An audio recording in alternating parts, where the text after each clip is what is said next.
Hello, good morning to all of you. I am Professor and Dr. P. Surendra Upadhyaya speaking from Bangalore. ಈಗ ನಿಮಗೆ ಮಿಥುನ ಲಗ್ನಕ್ಕೆ 2026ರ prediction ಜನವರಿ ತಿಂಗಳಿಗೆ ನಾನು ಕೊಡಲಿಕ್ಕಿದ್ದೇನೆ. ಅದಕ್ಕಿಂತ ಮೊದಲು ಜನವರಿ ತಿಂಗಳಲ್ಲಿ ಯಾವಾಗ ಯಾವಾಗ ಪ್ಲಾನೆಟರಿ ಪೊಸಿಷನ್ ಬದಲಾಯಿಸುತ್ತದೆ ಅಂತ ನೋಡೋಣ.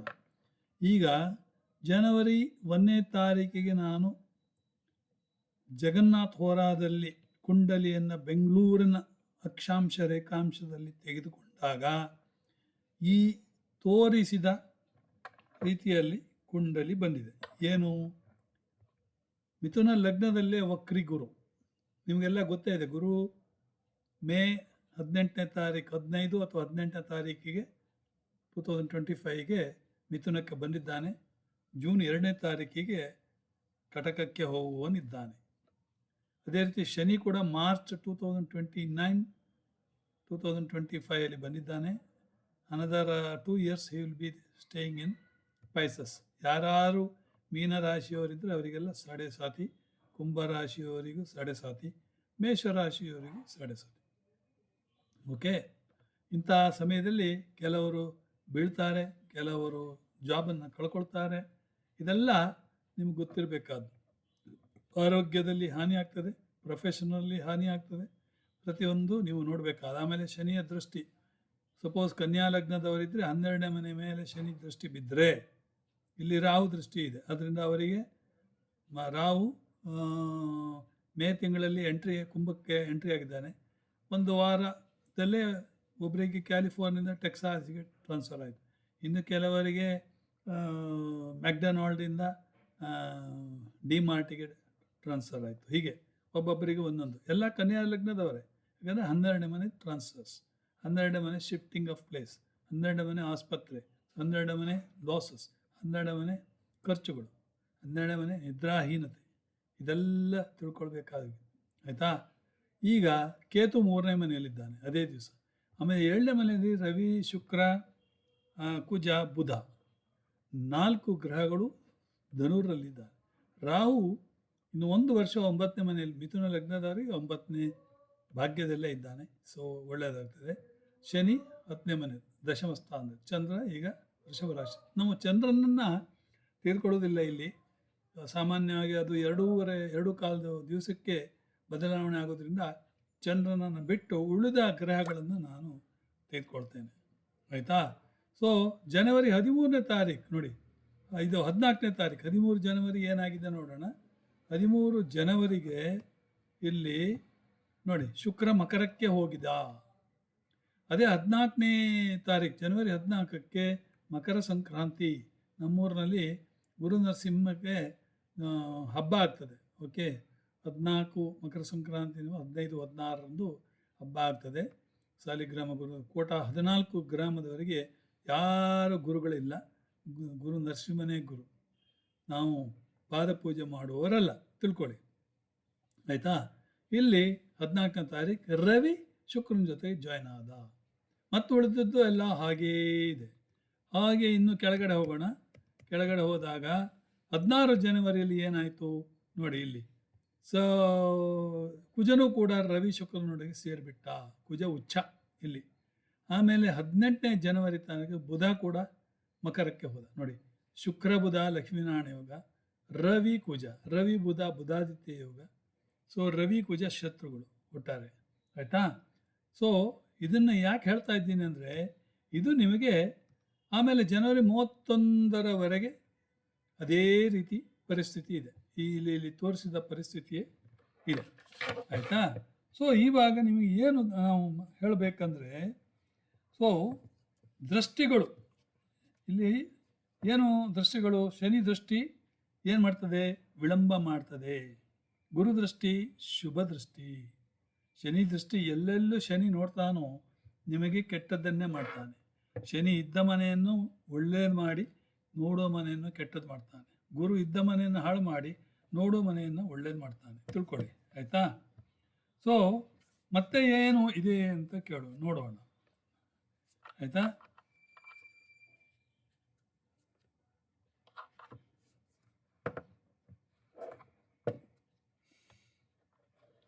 ದೃಷ್ಟಿ, ಆಮೇಲೆ ಮಂಗಳ ದೃಷ್ಟಿ ಒತ್ತಡವನ್ನು ತರ್ತದೆ. ಶುಕ್ರ ಯೋಗ ಸುಖವನ್ನು ಕೊಡ್ತಾನೆ, ಶುಕ್ರ ಯೋಗ ಇದ್ದವರಿಗೆ.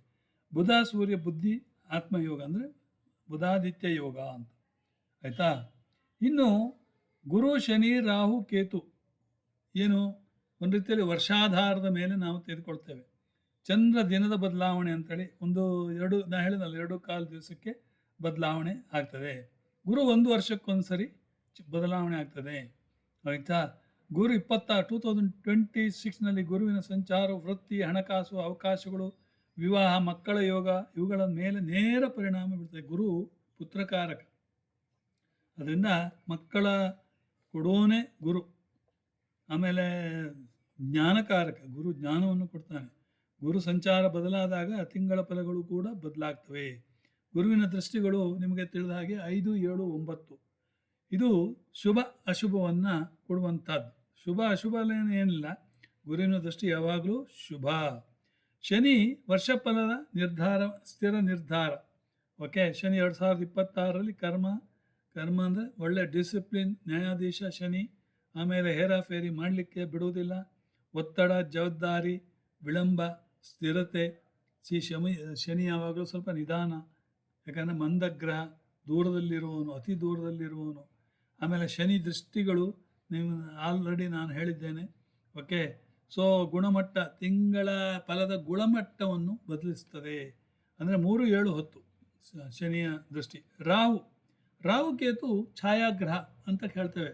ಛಾಯಾಗ್ರಹ ಅಂದರೆ ಅನ್ಕನ್ವೆನ್ಷನಲ್ ಪ್ಲಾನೆಟ್ಸ್, ಅನ್ಪ್ರಿಡಿಕ್ಟೇಬಲ್. ಇವರು ರಾಹುವನ್ನು ನೀವು ತೆಗೆದುಕೊಳ್ಳಬಾರ ಸಾಧ್ಯವೇ ಇಲ್ಲ, ಆಯಿತಾ. ಸೊ ಚಲನೆಯಿಂದ ಆಗಸ್ಟ್ ಸೆಪ್ಟೆಂಬರ್ ತಿಂಗಳಲ್ಲಿ ಹೆಚ್ಚು ಬದಲಾವಣೆಗಳಾಗ್ತದೆ.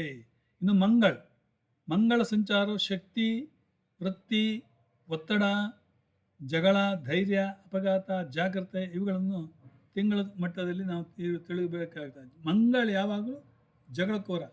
ಓಕೆ, ನಾನೇ ಉದಾಹರಣೆ ಕೊಡ್ತೇನೆ. ನನ್ನ 7ನೇ ಮನೆಯಲ್ಲಿ ನನ್ನ ದೃಷ್ಟಿ ಮಿಥುನ ಲಗ್ನವನ್ನು ನೋಡ್ತಾನೆ. ಈ ಮಿಥುನ ಲಗ್ನದಲ್ಲಿ ಯಾರ್ಯಾರು ಇರ್ತಾರೋ, ಈಗ ನನಗೆ ತಿಳಿದ ಮಟ್ಟಿಗೆ ರವಿ ಧಾರವಾಡ, ಆಮೇಲೆ ಉಮೇಶ್ ಮೈಕೋದವರು, ಆಮೇಲೆ ಇನ್ನೊಬ್ಬರು ರವಿ ಲಾಯರು, ಆಮೇಲೆ ನಾನು ಸುಷ್ಮಾ ಅರುಣ್ ರಾವ್ ಅವರು ಎಲ್ಲ ಮಿಥುನ ಲಗ್ನದವರು. ಇನ್ನೂ ಹಲವಾರು ಜನರು ಮಿಥುನ ಲಗ್ನಕ್ಕೆ ಸೇರಿದವರಿದ್ದಾರೆ. ಓಕೆ, ಅವರಿಗೆಲ್ಲ ಈ ಒಂದು 2026 ಭಾಳಷ್ಟು ಒಳ್ಳೆಯ ಫಲಗಳನ್ನು ಕೊಡುವಂಥದ್ದು. ಒಳ್ಳೆ ಹಾರ್ತಾ ಇರಬೇಕಾದ ಪರಿಸ್ಥಿತಿ ಇರ್ತದೆ, ಆಯಿತಾ. ಆಮೇಲೆ ಯಾವಾಗಲೂ ಸ್ವಲ್ಪ ಪ್ರೆಷರ್ ತರುತ್ತಾನೆ, ಜಗಳವನ್ನು ತರುತ್ತಾನೆ. ಎಲ್ಲೇ ಇದ್ದರೂ ಕೂಡ ಜಗಳಗಂಟ ಅಂತ ನನಗೆ ಹೇಳ್ತಾರೆ ಮನೆಯಲ್ಲಿ. ಸುರೇಂದ್ರ ದೊಡ್ಡ ಜಗಳಗಂಟ ಅಂತೇಳಿ. ಅದು ಬಿಡುವುದೇ ಇಲ್ಲ. ನನ್ನನ್ನು ಕೆಣಕಿದವರಿಗೆ ನಾನು ಬಿಡುವುದಿಲ್ಲ, ಆಯಿತಾ. ಸೊ ಸುಮಾರು 45 ದಿವಸಕ್ಕೊಂದ್ಸರಿ ಬದಲಾವಣೆ ಆಗ್ತದೆ. ನಾನು ಇಲ್ಲಿ ನಿಮಗೆ ತೋರಿಸ್ತಾ ಇರ್ತೇನೆ, ಅದನ್ನು ನೀವು ನೋಡ್ಬೋದು. ಶುಕ್ರ ಸಂಚಾರವು ಯಾವಾಗಲೂ ಸಂಬಂಧಗಳು. ಶುಕ್ರ ಯಾವಾಗಲೂ ನೋಡಿ ಹೆಂಡತಿಯನ್ನು ಸೂಚಿಸ್ತದೆ, ಯಾರೋ ಗಂಡಸಾದವರಿಗೆ. ಅದೇ ಹೆಂಗಸಾದವರಿಗೆ ಕುಜ ಗಂಡ ಅಂತೇಳಿ ತೋರಿಸ್ತೇವೆ, ಆಯಿತಾ. ಇಲ್ಲಿ ಶುಕ್ರ ಏನು ಹಣ ಕೊಡುವವನು ಶುಕ್ರ ಅಲ್ಲ, ತಿಳ್ಕೊಳ್ಳಿ. ಹಣ ಕೊಡುವವನು ಶುಕ್ರ ಅಲ್ಲ, ಆದರೆ ನಿಮಗೆ ಸೌಂದರ್ಯವನ್ನು ಕೊಡ್ತಾನೆ ಶುಕ್ರ. ಒಂದು ರೀತಿಯಲ್ಲಿ ಐಶ್ವರ್ಯವನ್ನು ಕೊಡ್ತಾನೆ. ಓಕೆ, ಐಶ್ವರ್ಯ, ವೆಲ್ತ್ ಅಂದರೆ ಒಂಥರ ಪಾಶ್ ಜೀವನ, ಆಡಿ ಕಾರಲ್ಲಿ ಹೋಗುವಂಥದ್ದು. ಅಥವಾ ನೀವು ಒಂದು ರೀತಿಯಲ್ಲಿ ಏನು ಮಾಡ್ತಾರೆ ಅಂದರೆ, ಶುಕ್ರ ಇದ್ದರೆ ಈ ಬ್ಯೂಟಿ ಪಾರ್ಲರ್ ಅಥವಾ medical shop. Shukra is for medicines, ಆ ಮೆಡಿಕಲ್ ಶಾಪ್ಸ್. ಆಮೇಲೆ ಆರ್ಟಿಸ್ಟ್, ಒಳ್ಳೆಯ ಯಕ್ಷಗಾನದಲ್ಲಿ ಕುಣಿಯುವುದು, ಓಕೆ, ಆಯಿತಾ. ಅಥವಾ ಯಕ್ಷಗಾನ ಮಾಡುವುದು, ಭಾಗವತನಾಗಿರುವುದು, ಭಜನೆ ಹಾಡುವುದು, ನಾಟಕವನ್ನು ಮಾಡುವುದು, ಡ್ರಾಮಾ ಪ್ರಾಕ್ಟೀಸ್, ಇದೆಲ್ಲ ಶುಕ್ರ. ಓಕೆ, ಒಂದೊಂದು ಗ್ರಹಗಳಿಗೆ ಒಂದೊಂದು ರೀತಿ ಇದೆ. ಕುಜ ಯಾವಾಗಲೂ ಲಾಜಿಕ್ಕಿಗೆ ಕಾರಕ, ಬುಧ ಯಾವಾಗಲೂ ಬುದ್ಧಿಗೆ ಕಾರಕ. ಬುಧ ಏನಾದ್ರು ಒಳ್ಳೆದಿದ್ದರೆ ಟೆಕ್ಸ್ಟೈಲ್ ಬಿಸ್ನೆಸ್ ಮಾಡ್ಬೋದು. ಬುಧ ಈ ಚಿಕ್ಕಪೇಟೆ, ಬಳೆಪೇಟೆ ಎಲ್ಲಿರೋ ಗೂಡು ಅಂಗಡಿಯ ಕೋಟ್ಯಾಧೀಶರು ಅಂತೇಳಿ ಕರಿತೇವೆ, ಆಯಿತಾ. ಸೊ ಆವಾಗ ಏನಾಗುತ್ತೆ ಅಂದರೆ, ನೀವು ಸಾಫ್ಟ್ವೇರ್ ಲೈನಲ್ಲಿ ಇರ್ಬೋದು, ಟ್ರೈನಿಂಗ್ ಸೆಂಟ್ರಲ್ಲಿ ಇರ್ಬೋದು, ಬ್ಯಾಂಕಿಂಗಲ್ಲಿ ಇರ್ಬೋದು, ಫೈನಾನ್ಷಿಯಲ್ ಇನ್ಸ್ಟಿಟ್ಯೂಷನ್ ಇರ್ಬೋದು. ಇನ್ಶೂರೆನ್ಸ್ ಸೆಕ್ಟರ್ನಲ್ಲಿ ಇರ್ಬೋದು. ಸೊ ಈ ಬುಧ ಅಂದರೆ ನಿಮಗೆ ತಲೆ ಯೂಸ್ ಮಾಡಬೇಕು. ತಲೆ ಇದ್ದರೆ ಬುಧ ಇದ್ದಾನೆ ಅಂತೇಳಿ, ತಲೆ ಇದ್ದವರಿಗೆ ಬುಧ ಒಳ್ಳೆ ಇದ್ದಾನೆ ಅಂತ, ಆಯಿತಾ. ಸೊ ಶುಕ್ರ ಸುಖ, ವಾಹನ, ಮನೆ, ಯೋಗ ಇವುಗಳನ್ನು ಕೊಡ್ತಾನೆ. ಶುಕ್ರ ಅಸ್ತ ಉದಯ ಸಮಯದಲ್ಲಿ ಫಲಗಳು ಬದಲಾಗ್ತವೆ. ಅಸ್ತ ಸೂರ್ಯ ಅಂದರೆ ಸೂರ್ಯನ ಜೊತೆಗೆ 3 ಡಿಗ್ರಿ ಒಳಗೆ ಇರಬೇಕು. ಅಸ್ತ ಯಾವುದೇ ಗ್ರಹ 3 ಡಿಗ್ರಿ ಒಳಗಿದ್ದರೆ ಅಸ್ತಂಗತ ಅಂತೇಳಿ ಹೇಳ್ತೇವೆ. ಇನ್ನು ಬುಧನ ಸಂಚಾರ ಮತ್ತು ವಕ್ರಗತಿ, ವ್ಯಾಪಾರ, ಸಂವಹನ, ಒಪ್ಪಂದ, ಪ್ರಯಾಣ, ದಾಖಲೆ, ಕಾನೂನು ಫಲಗಳನ್ನು ಈ ತಿಂಗಳ ಮಟ್ಟದಲ್ಲಿ ನಾವು ನೋಡ್ಬೋದು. ಸೂರ್ಯ ಪ್ರತಿ ತಿಂಗಳು ರಾಶಿ ಬದಲಿಸುವುದರಿಂದ ಅಧಿಕಾರ, ಆತ್ಮವಿಶ್ವಾಸ, ಅಹಂಕಾರ, ಆರೋಗ್ಯ, ಸರ್ಕಾರ ಸಂಬಂಧಿತ ವಿಷಯಗಳು ನಿಮಗೆ ತಿಂಗಳು ಮಟ್ಟದಲ್ಲಿ ಬದಲಾಗ್ತದೆ. ಇನ್ನು ಚಂದ್ರ ಪ್ರತಿ 2 ಕಾಲ ದಿನದಲ್ಲಿ ಚಲನೆಯಿಂದಾಗಿ ಚೇಂಜ್ ಆಗೋದ್ರಿಂದ ಅಮಾವಾಸ್ಯೆ, ಪೂರ್ಣಿಮೆ, ಗ್ರಹಣ ಇದೆಲ್ಲ ಚಂದ್ರಮಂಗಳ ಯೋಗ ಇವುಗಳನ್ನೆಲ್ಲ ನೀವು ಪರಿಗಣಿಸಬೇಕಾಗ್ತದೆ. ಏಕೆಂದರೆ ಗ್ರಹಣ ಇರುವಾಗ ನಿಮಗೆ ತಮ್ಮ ಮಂಡ್ಯ ಓಡೋದಿಲ್ಲ, ಇವನಿಗೆ ಗ್ರಹಣ ಬಡ್ದಿದೆ ಕಾಣುತ್ತೆ ಅಂತೇಳಿ ಹೇಳ್ತಾರೆ, ಆಯಿತಾ. ಆಮೇಲೆ ಗುರು ಮಾರ್ಚ್ 10ನೇ ತಾರೀಕುವರೆಗೆ ವಕ್ರಿಯಾಗಿರ್ತಾನೆ. ಆಮೇಲೆ ಮಾರ್ಗಿ ಬರ್ತಾನೆ. 11ನೇ ತಾರೀಕು ಮಾರ್ಗಿ ಆಗ್ತಾನೆ. ಮಾರ್ಗಿ ಅಂದರೆ ಡೈರೆಕ್ಟ್. ಓಕೆ. ಶುಕ್ರ ಇದು 2026 ಫಲಿತಾಂಶದ 60% ಈ ನಿರ್ಧರಿಸ್ತಾನೆ. ಯಾವುದು? ಗುರು 2026 ಜೂನ್ 2 ಕಟಕ ರಾಶಿಗೆ ಉಚ್ಚನಾಗ್ತಾನೆ.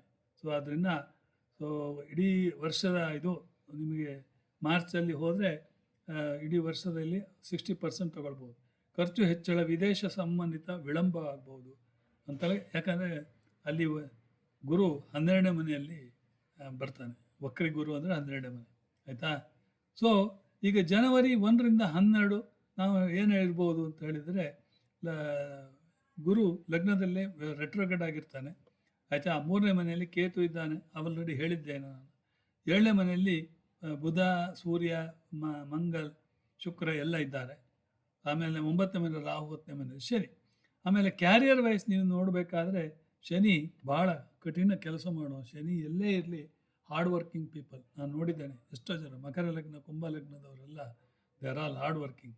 ಓಕೆ. ನನ್ನ ಒಬ್ಬ ಕುಂಭ ಲಗ್ನದವ IAS ಆಫೀಸರ್, ನನ್ನ ಕ್ಲಾಸ್ಮೇಟ್ ಆಲ್ಸೋ. ಕಠಿಣ ಕೆಲಸ, ಜವಾಬ್ದಾರಿ, ಒತ್ತಡ ಇದೆಲ್ಲ ಅವರಿಗೆ.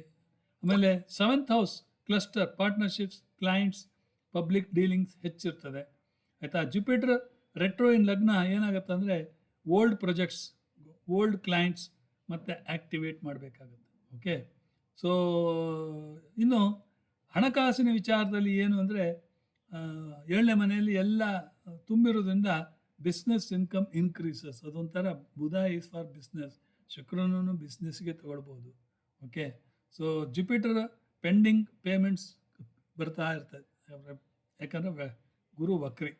ಆಮೇಲೆ Rahu 9th sudden gains possible 9ನೇ ಮನೆಯಲ್ಲಿ. ಇನ್ನು ರಿಲೇಷನ್ಶಿಪ್ಪನ್ನು ನೀವು ನೋಡಿದರೆ 7ನೇ ಮನೆಯಲ್ಲಿ ಎಗೋ ಕ್ಲಾಶಸ್ ಬರ್ತದೆ, ಯಾಕಂದರೆ ಅಲ್ಲಿ ಸನ್ ಮತ್ತು ಕುಜ ಇದ್ದ ನೋಡಿ. ಸೊ ಮಂಗಲ್ ಯಾವಾಗಲೂ ಜಗಳ ಅಂತ ಹೇಳಿದ್ದೇನೆ, ಸೂರ್ಯ ಯಾವಾಗಲೂ ಎಗೋ ಕ್ಲಾಶಸ್ ಆಗ್ತದೆ. ಶುಕ್ರ ಮತ್ತು ಮರ್ಕುರಿ ಕಮ್ಯುನಿಕೇಷನ್ ಭಾಳ ಇಂಪ್ರೂವ್ ಆಗ್ತದೆ, ಆಯಿತಾ. ಫಲಗಳು ನಿಮಗೆ ಒಂದು ರೀತಿಯಲ್ಲಿ ಮಿಕ್ಸ್ಡ್ ಆಗಿರ್ತದೆ ಅಂತ ಹೇಳ್ಬೋದು. ಆರೋಗ್ಯ ದೃಷ್ಟಿಯಲ್ಲಿ ನೋಡಿದರೆ ನಿಮಗೆ ಒಂದು ರೀತಿಯಲ್ಲಿ ಶನಿ 10ನೇ ಮನೆ ಒಂಥರ ಸುಸ್ತು ಅಂತೇಳಿ ಹೇಳ್ಬೋದು. ಓಕೆ. ಆ್ಯಸಿಡಿಟಿ, ಹೀಟು ಇದೆಲ್ಲ ನಿಮಗೆ ಸಾಧ್ಯತೆ, ಯಾಕಂದರೆ ಸಪ್ತಮದಿಂದ ಕುಜ ನೋಡ್ತಾನೆ ಅಂತ, ಲಗ್ನವನ್ನು ನೋಡ್ತಾನೆ. ಆಮೇಲೆ 5ನೇ ಮನೆ ಯಾವುದು? ಭಾಗ್ಯ, ಪಂಚಮ ಸ್ಥಾನ, ಒಂದು ರೀತಿಯಲ್ಲಿ ಫಾರ್ಚೂನ್ ಅಂದರೆ 9ನೇ ಮನೆ, ಗುರುವಿನ ಮನೆ, ಫಾದರ್ ಮನೆ. ಅದು ನಿಮಗೆ ರಾಹು ಇರೋದ್ರಿಂದ ಏನೋ ಒಂದು ಅನ್ಎಕ್ಸ್ಪೆಕ್ಟೆಡ್ ಲಕ್ ನಿಮ್ಗೆ ಕುದುರಾಯಿಸುತ್ತೆ ಅಂತೇಳಿ ಹೇಳ್ತೇವೆ. ಓಕೆ. ಸೊ